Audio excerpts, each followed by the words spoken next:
Baik, kita mulai dars. Alhamdulillah wassalatu wassalamu ala Rasulillah wa ala alihi wa sahbihi wa man tabi'ahum bi ihsanin ila yaumil amma ba'd.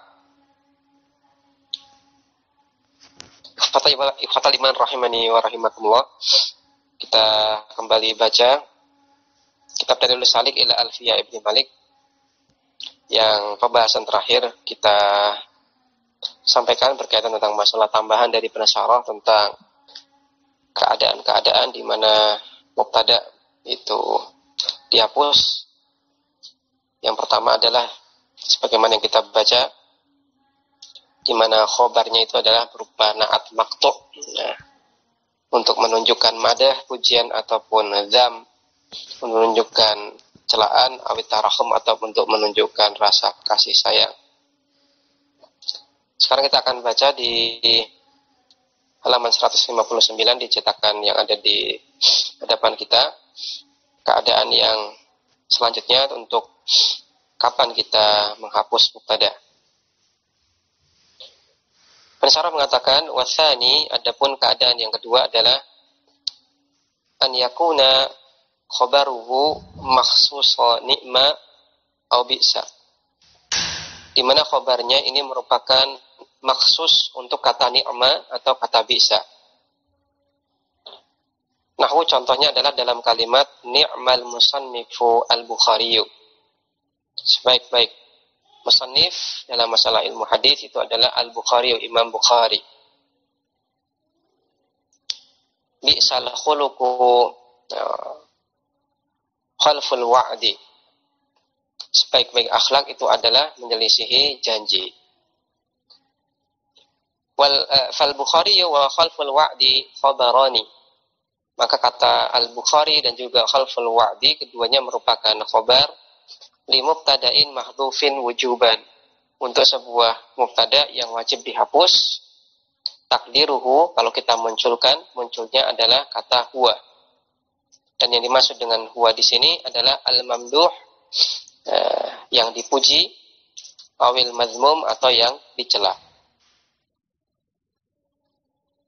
Maka yang dimaksud dengan maksus di sini adalah ya al-mamduh atau al-mazmum itu sendiri, yang dipuji atau ataupun yang dicela oleh kata nikma ataupun kata bisa. Maka apabila kita sampaikan secara lengkap kalimatnya adalah ni'mal musannifu huwal Bukhariyu. Maka di sini kalimat aslinya adalah huwal Bukhariyu, di mana huwa di sini adalah mubtada, kemudian al-Bukhari khabar. Hanya saja di sini mubtadanya dihapus, kemudian disisakan khabarnya al-Bukhari. Atau dengan bahasa lain, sebagaimana disampaikan oleh penulis, apabila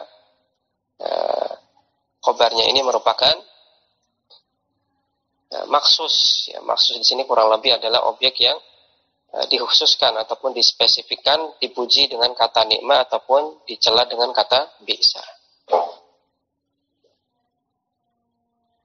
Kemudian asal itu keadaan yang ketiga adalah an yakuna khabaruhu masdaran naiban an fi'lihi, di mana ketika khabar dari mubtada tersebut merupakan masdar pengganti dari fi'ilnya. Contohnya adalah dalam kalimat sam'un wa ta'ah, mendengar dan taat. Fasam'un, maka kata sam'un di sini khabarun, dia merupakan khabar li mubtada'in mahdhufin, untuk sebuah mubtada yang dihapus. Ai, kalimat lengkapnya adalah amri sam'un wa ta'atun. Amri, sikap saya adalah sam'un wa ta'atun, mendengar dan taat. Wal aslu, dan kalimat asalnya adalah asma'u sam'an wa ati'u ta'atan. Aku akan benar-benar mendengar dan aku akan benar-benar taat.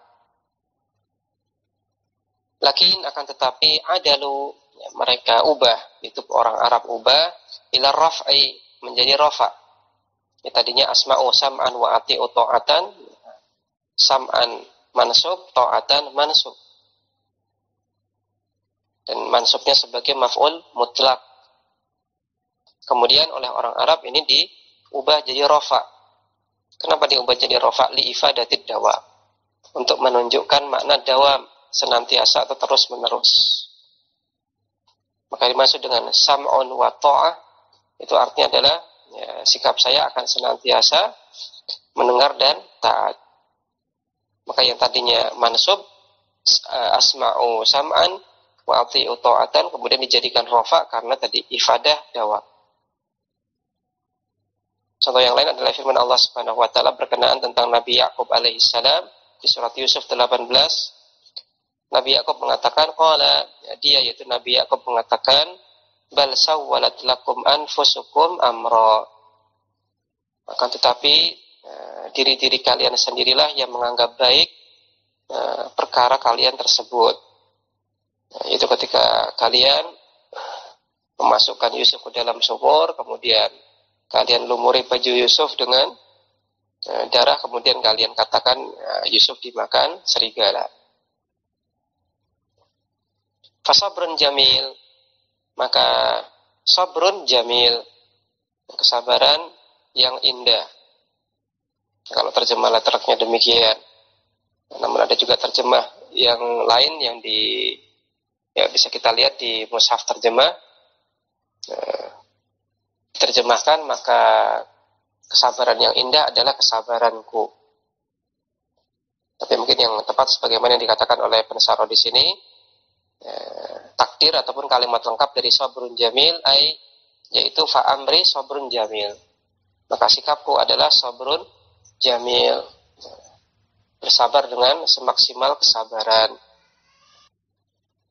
Kemudian kata ataupun keadaan yang keempat di mana kita menghapus mubtada adalah an yakunal khabaru mus'iran bil qasam, di mana khabarnya itu mus'ir bil qasam, menunjukkan sumpah. Contohnya adalah dalam kalimat fi dhimmati la af'alanal khaira. Fi dhimmati, ya wajibanku, la af'alanal khaira, sungguh benar-benar aku akan lakukan kebaikan. At-taqdiru kalimat lengkapnya adalah fi dhimmati yaminun. Fi dhimmati, aku punya kewajiban, yaminun, untuk melaksanakan sumpah.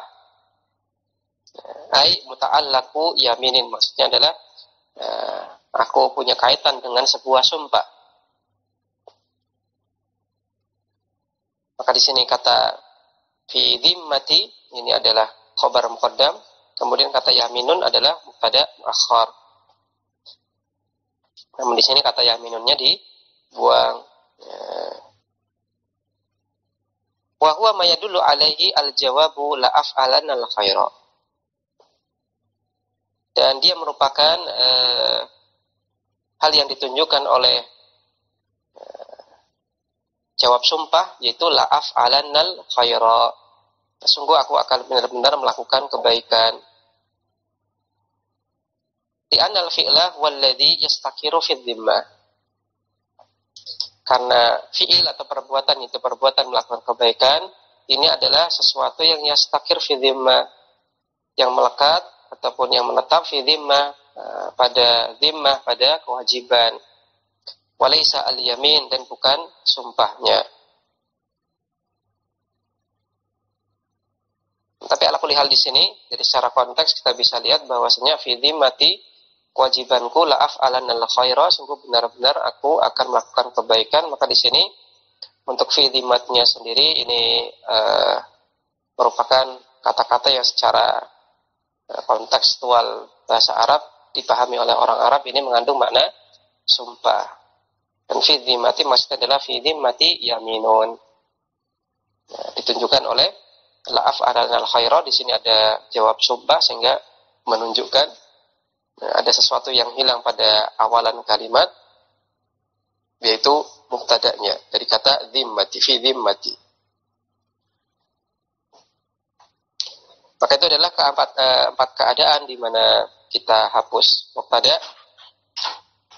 Yang pertama adalah sebagaimana yang kita bahas, kemudian yang kedua adalah ketika khobarnya merupakan makhsus dari kata nikmah ataupun bi'sa. Kemudian yang ketiga adalah di mana khobarnya masdar pengganti dari fi'il. Kemudian yang keempat adalah khobarnya tersebut merupakan sesuatu yang menunjukkan sumpah. Maka di situ ada mubtada yang dihapus. Kemudian kita bicarakan di bait yang ke-142 berkenaan tentang berbilangnya khobar. Nah, Ibnu Malik mengatakan wa akhbaru bisnaini au bi aktsara an wahidin. Dan orang Arab memberikan khobar untuk sebuah mubtada bi isnain dengan dua khobar au bi aktsara atau lebih dari an wahidin atau lebih dari satu. Kahum saratun su'ara, contohnya adalah dalam kalimat hum, mereka adalah saratun, orang-orang yang mulia, su'ara juga penyair. Pensyarah mengatakan ya juzu boleh ta'addudul khabari, khabar itu berbilang atau lebih dari satu. Alasannya apa? Li'annahu wafsun lil mubtada'i fil makna, karena khabar ini fil makna, secara makna itu sebenarnya dia merupakan sifat. Ya, sifat dari mubtada.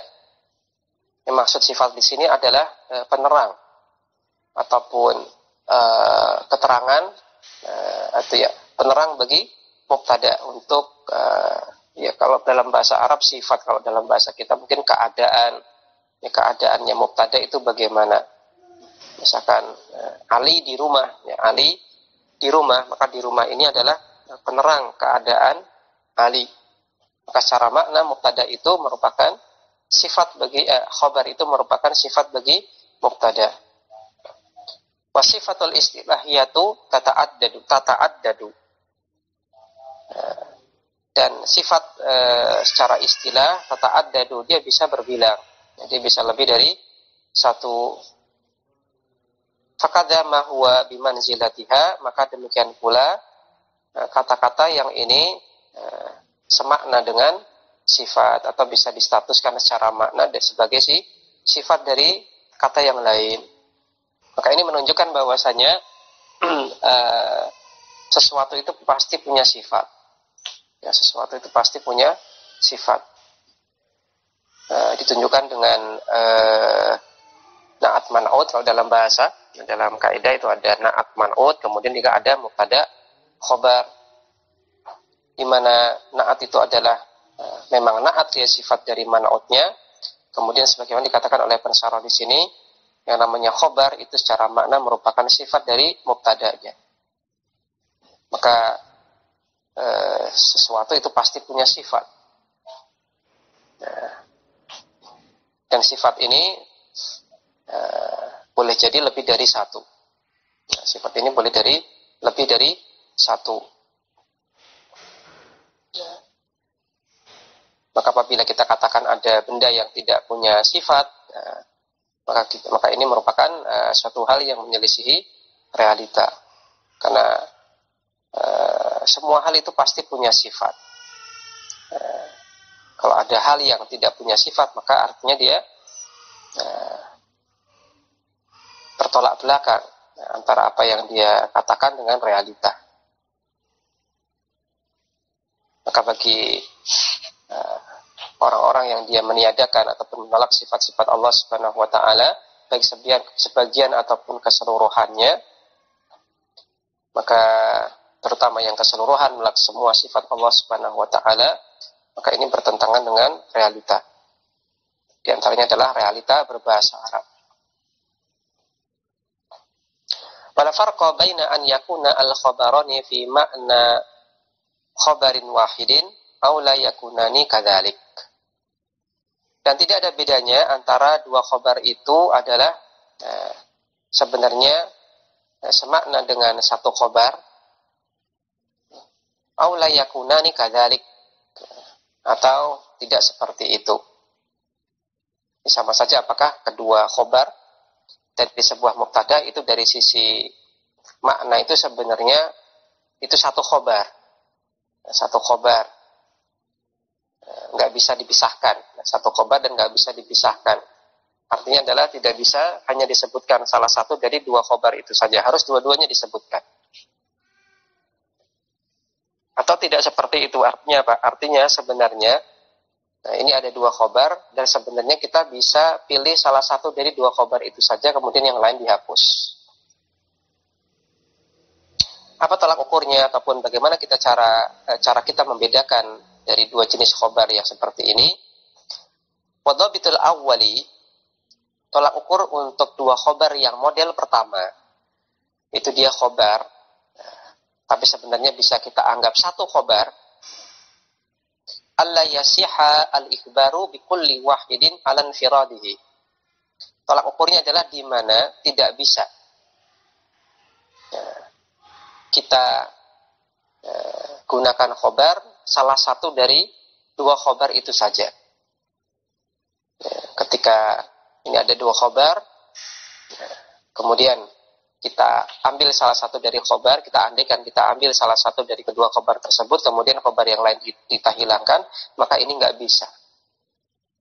Maka ini adalah dua khobar model yang pertama, yaitu fi makna khobarin wahid. Secara makna dia merupakan satu khobar sebenarnya.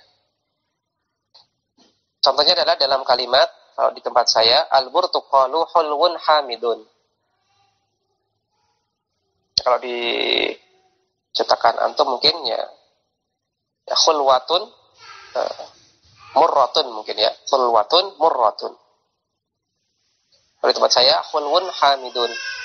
Al-burtuqal, jeruk itu, khulwun hamidun, ya, manis asam. Jeruk itu rasanya asam manis kalau dalam bahasa kita. Maka apa yang dimaksud dengan asam manis? Asam manis artinya adalah kecut banget ya enggak, manis banget juga tidak. Ya, baina-baina, ya, pertengahan. Maka khulwun hamidun ini artinya adalah mutawassitun bainal halawah wal humudah. Itu mutawassit, pertengahan antara manis dan asam. Dibilang manis ya enggak juga, bilang asam juga enggak, ya asam manis. Wa hadza ta'addudun fil lafzi. Maka contoh yang seperti ini merupakan berbilang dari sisi lafadznya saja. Dunal makna, bukan maknanya. Maka secara makna itu satu kesatuan. Khulwun hamidun ya asam manis. Nggak bisa dipisah. Wong rasanya asam manis ya asam manis. Nggak bisa kita katakan manis, nggak bisa juga kita katakan asam. Maka ini adalah berbilang dari dohirnya saja, dari lafadznya saja, tapi secara makna di sebenarnya satu kesatuan. Maka ini adalah dua khobar model yang pertama, di mana lafadznya itu adalah dua khobar, tapi sebenarnya secara makna dia adalah satu khobar. Wadhabitu tsani, adapun tolak ukur untuk dua khobar yang model kedua, yaitu dua khobar dan real dia khobar, baik secara lafadz ataupun secara makna. Tolak ukurnya adalah ayyasiha al-ikhbaru bi kulli wahidin minhuma alan firadi. Ketika khobar tersebut, salah satu dari khobar tersebut bisa kita jadikan khobar secara tersendiri tanpa diiringi khobar yang lain. Contohnya adalah dalam kalimat ma'haduna ilmiyun adabiyun. Ma'had kami adalah ma'had yang ilmiah, ya, sekaligus ya, adabiyun, mengajarkan adab. Ya, ma'had kami adalah ma'had yang mengajarkan ilmu, ya, juga mengajarkan adab.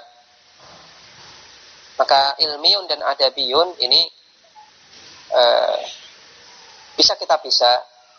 Ya.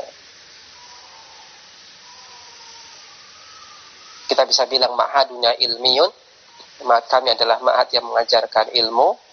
Kemudian juga bisa kita bilang ma'haduna adabiyun, ma'had kami adalah ma'had yang mengajarkan adab. Maka di sini zahirnya memang dua lafaz dan memang keduanya berdiri sendiri. Tidak ada salahnya kalau kita bilang ma'had kami adalah ma'had yang mengajarkan ilmu, karena ini juga bukan pembatasan. Tidak ada salahnya juga kita bilang ma'had kami adalah ma'had yang mengajarkan adab, karena ini juga bukan pembatasan. Beda sama tadi khulwun hamidun asam manis, Ya karena orang bingung, ini asam enggak, manis enggak, ya sudah asam manis. Ya, maka nggak bisa dipisah. Tapi kalau ma'haduna ilmiyun adabiyun, mengajarkan ilmu dan juga mengajarkan adab, maka ini bisa kita boleh menginformasikan bahwasanya ma'had kami adalah ma'had yang mengajarkan ilmu, sah-sah saja. Artinya apa? Bukan pembatasan. Kalimat kita bukan pembatasan. Artinya apa? Bisa juga mengajarkan yang lain. Nah, boleh jadi mengajarkan keterampilan yang lain atau juga mengajarkan adab. Maka untuk kasus kita yang ini, Mahaduna Ilmiyun Adabiyun, ini khobarnya bisa kita jadikan sendiri-sendiri. Contoh yang lain adalah firman Allah Subhanahu wa taala di surat Al-Buruj 14:15. Allah katakan wa huwa al-ghafur al-wadud. Dia adalah Allah Subhanahu wa taala al-ghafur, zat yang maha mengampuni, al-wadud, zat yang maha mencintai. Dzul arsyil majid, ialah zat yang memiliki arsy yang agung. Maka al-ghafur ini merupakan khabar pertama, kemudian al-wadud adalah khabar yang kedua. Dan ini bisa kita pisah sendiri-sendiri, wahwa al-ghafur dan wahwa al-wadud. Contoh yang lain adalah firman Allah Subhanahu wa taala, dzalikumullahu rabbukum. Maka zat yang demikian itu adalah Allah Subhanahu wa taala rabbukum, yang dia merupakan Rabb kalian, dan juga dia merupakan khaliqu kulli syai, pencipta segala sesuatu. La ilaha illahu, tidak ada ilah yang berhak disembah kecuali dia. Maka kata rabbukum ini adalah khabar yang pertama, kemudian khaliqu kulli syai, khaliq di sini dia adalah khabar yang kedua. Jadi ini bisa kita pisah sendiri-sendiri kalau seandainya kita membuat kalimat sendiri-sendiri. Wa hadza ta'addudun fil lafzi wal makna. Maka contoh-contoh ini merupakan contoh-contoh di mana khobarnya, kedua khobar tersebut ta'addud, berbilang fil lafzi dari sisi lafadznya, wal makna dan juga dari sisi maknanya. Kemudian ada catatan tambahan dari pensyarah di bawah. Beliau katakan, man yamna'u ta'addudal khabari, bagi yang tidak memperbolehkan, yamna tidak memperbolehkan, menganggap bahwasanya khobar ini tidak boleh berbilang, tidak boleh lebih dari satu. Fi hadhihi surati, dalam bentuk ini, yaj'alu al-awwala khabaran. Beliau jadikan kata yang pertama secara urutan itu sebagai khobarnya, wa ma ba'dahu na'tan, dan kata setelahnya dijadikan sebagai na'at. Atau kata yang kedua tetap dijadikan khobar, tapi khobar dari mubtada'in mahdhufin, dari sebuah mubtada yang dihapus. Maka di sini disampaikan oleh pensyarah bahwasanya ada sebagian ulama yang berpendapat bahwasanya ya khobar itu nggak bisa lebih dari satu. Khobar itu ya satu. Adapun kata seterusnya itu bukan khobar, tapi dia na'at. Atau kalau seandainya mau dijadikan khobar, maka dia khobar untuk mubtada yang dihapus, bukan khobar dari mubtada yang ada dalam kalimat. Wa hadza madhhabun dhaifun, namun ini merupakan pendapat yang lemah. Wa sahihu, adapun pendapat yang benar adalah akhdhul kalami ala dhahirihi. Nah, kita ambil kalimat, kita terima kalimat, kita sikapi kalimat sesuai dengan dhahirnya. Kalau zahirnya itu ada dua khobar, ya kenapa tidak kita bilang dua khobar? Dunal luju'i ila takdirin, tanpa kita harus luju, berlindung, ila takdirin, kemudian kita katakan ada sesuatu yang dihapus di sini,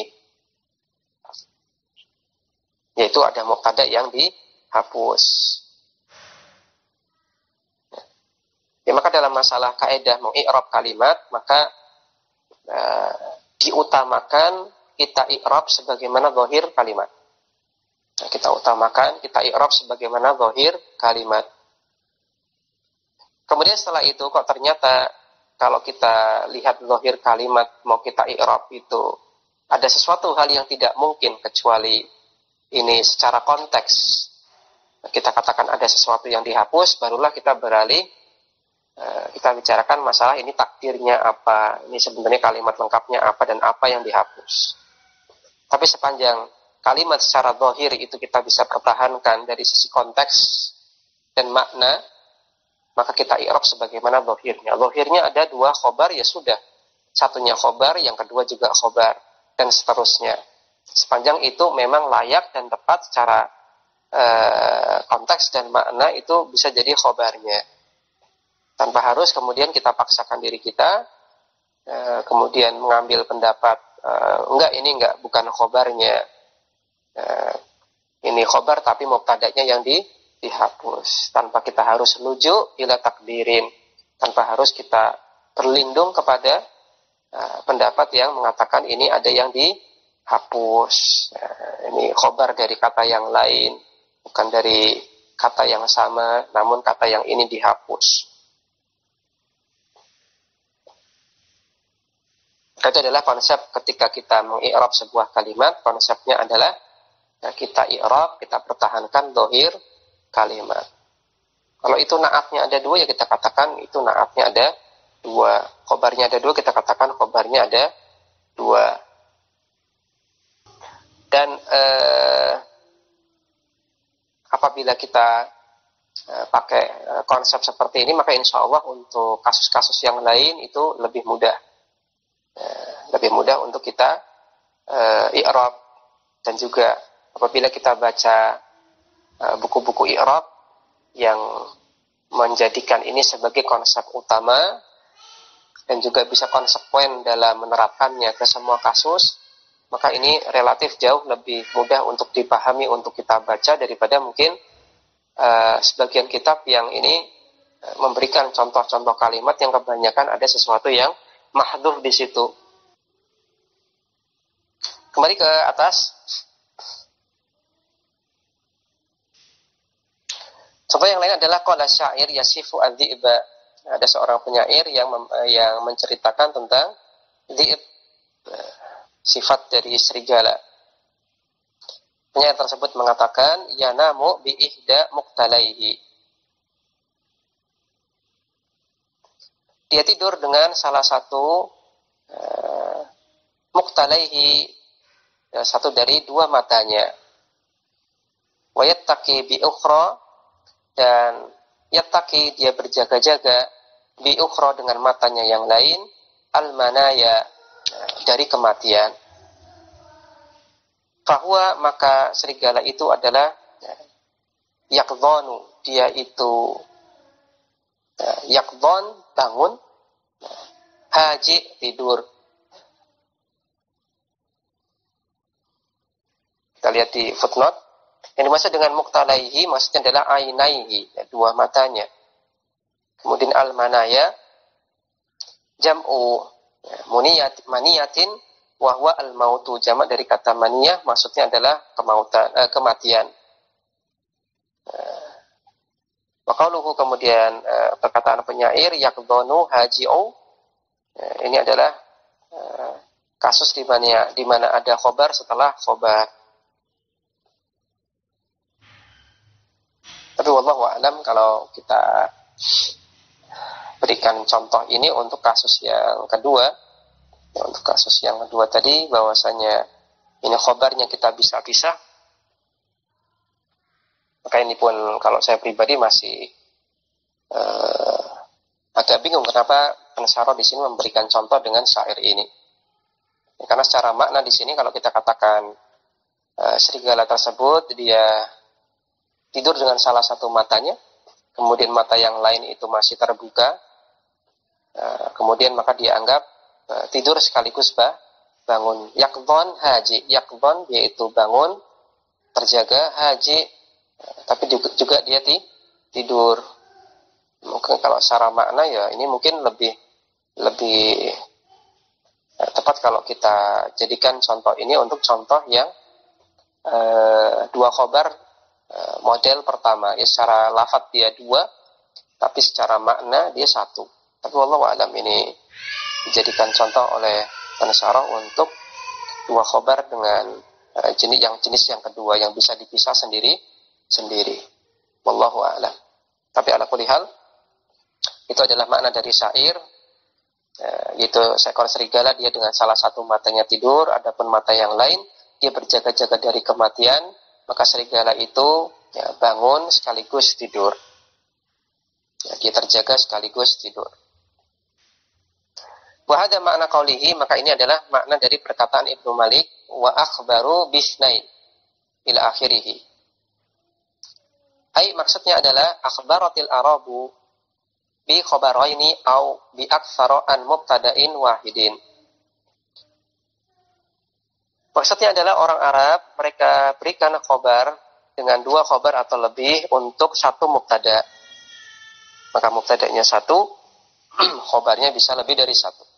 Bisa dua atau lebih. Dan perkataan Ibnu Malik untuk contoh ya. Contoh kalimatnya di bait syair tadi, kahum saratun su'ara. Contohnya adalah dalam kalimat hum, mereka adalah saratun, orang-orang yang mulia, su'ara lagi penyair. Maka dalam kalimat hum saratun su'ara, humnya di sini berkedudukan sebagai mubtada. Kemudian saratun, sarah ini berkedudukan sebagai khabarun awalun, khabar yang pertama. Dan kata sarah ini merupakan bentuk jamak dari kata sariyun. Ala ghairi qiyasin. Ya. Namun jamaknya di sini tidak sesuai dengan qiyas. Jamaknya di sini tidak sesuai dengan qiyas. Lihat footnote nomor 3.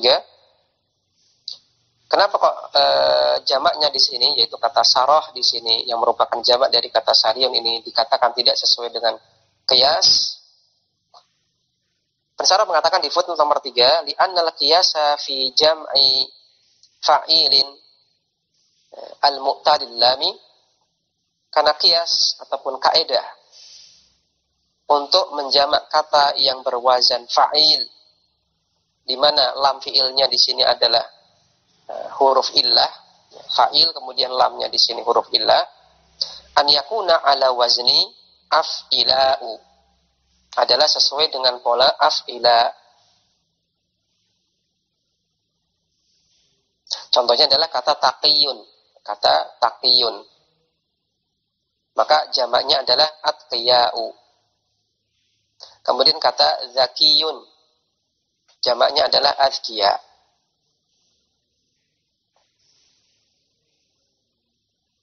Maka di sini harusnya kalau sesuai dengan qiyas maka harusnya pakai af'ila.